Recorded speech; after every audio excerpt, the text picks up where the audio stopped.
Hello guys, welcome to my channel Physics Class by Kankana Kolita. আজি আমি পঢ়িবলৈ ওলোৱা টপিকটো হ'ব velocity time graph. Last sessionত আমি distance time graphৰ বিষয়ে পঢ়িছিলোঁ, but আজি আমি পঢ়িম velocity time graph of various object possessing various kinds of motion. So let's start it.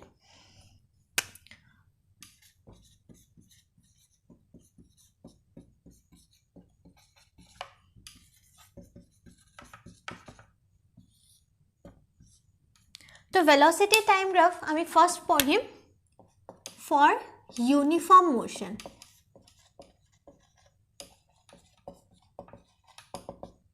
এটা uniform motion or velocity time graph কেনেকৈ হ'ব? So last classes আমি যেনেকৈ coordinate axis draw কৰি লৈছিলোঁ, এবাৰ আমি coordinate axis কি কৰিলাম draw কৰিলাম. এটো হৈ যাব x axis আৰু ইফালে y axis.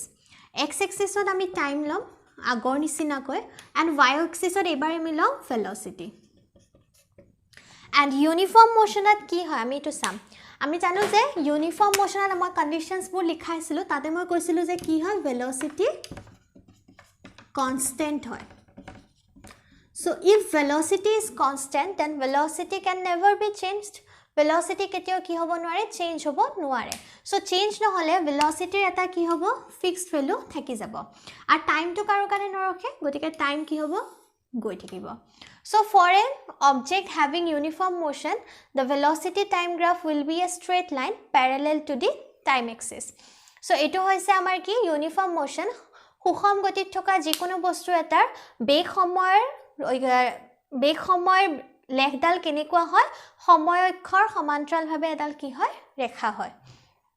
নেক্সট আহিব আমাৰ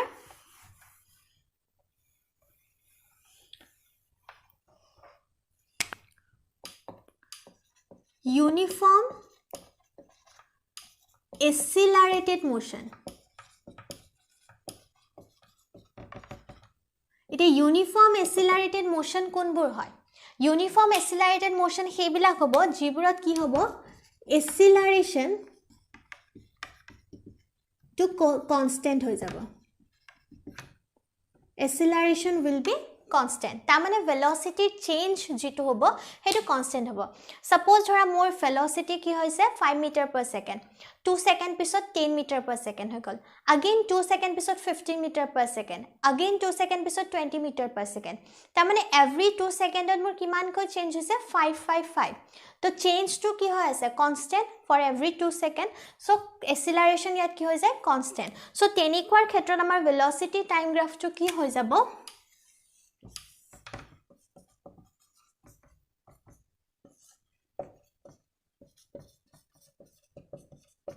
আমাৰ velocity time graph to হৈ যাব a straight line. এনেকুৱা ধৰণৰ আমাৰ কি হৈ যাব straight line এটা হৈ যাব. এটো হৈছে আমাৰ uniform accelerated motionৰ কাৰণে. And non uniform যদি accelerated motionৰ কাৰণে আমি আঁকিবলৈ যাওঁ. Non uniform accelerated কাৰণে acceleration is not constant R তাৰ কাৰণে velocity time graph to কি হৈ যাব আমাৰ যি কোনো ধৰণৰ shape না থাকে ইয়াত তুমি যি কোনো ধৰণে আঁকিব পাৰা এডাল কাৰ্ভ আঁকিব পাৰা যেনেকুৱা ধৰণৰ ইচ্ছা তেনেকুৱা ধৰণে আঁকিব পাৰা মই এনেকুৱা ধৰণে আঁকিছো সো এটো আছিল তিনিটা কন্ডিশনত আমাৰ velocity time graph I hope তোমালোকে বুজি পাইছা নেক্সট আমাৰ টপিকটো আহিব আমি distance time graphৰ পৰা velocity calculate কৰিব পাৰো কেনেকৈ calculate কৰিম চাও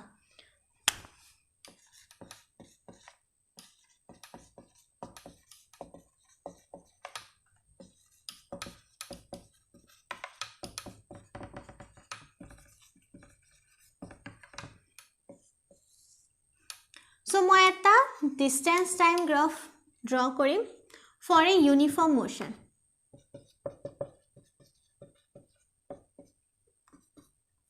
তো uniform motion যেহেতু গতিকে এটা straight line হ'ব এটো তো velocity to distance time graphত কি হ'ব constant থাকিব তো ইয়াপা আমি draw কৰিম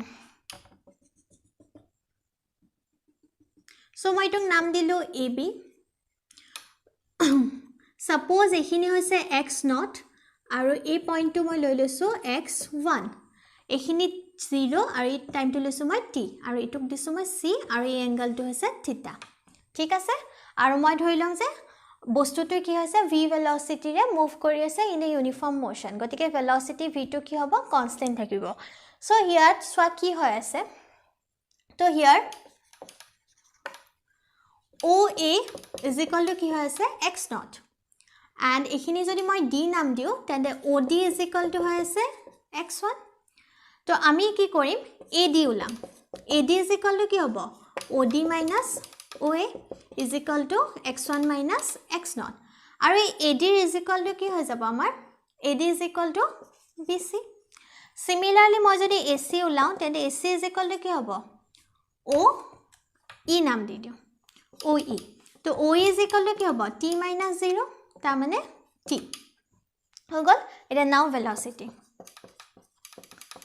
velocity is equal to কি হয় displacement by time so your displacement কিমান x2 minus x1 and time কিমান t so x2 minus x1 মানে কিমান হয় bc and time কিমান পালো ac so তুমি যদি ভালকে ট্ৰায়াঙ্গল তো সোৱা abc then bc to কি হয় perpendicular ac to কি হয় base then আমাৰ কি হৈছে perpendicular by base আমি যদি trigonometry ইউজ কৰো then আমি কি পাম tan theta R tan theta আমাৰ কি বুলি কোৱা হয় slope of the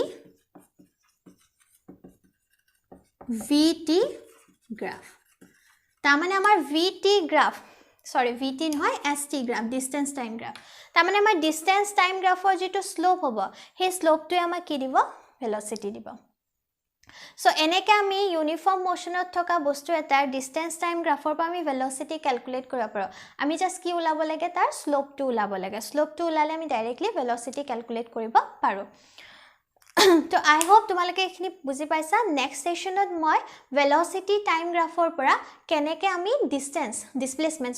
displacement calculate কৰিব পাৰো হেতু পঢ়িম তো নেক্সট সেশনত তোমালোকে ফলো কৰিবা মোক আৰু আজি সেশনটো যদি ভাল লাগিছে দেন প্লিজ ভিডিওটো লাইক কৰি দিবা আৰু চেনেলটো সাবস্ক্ৰাইব কৰি দিবা থ্যাংক ইউ সো মাচ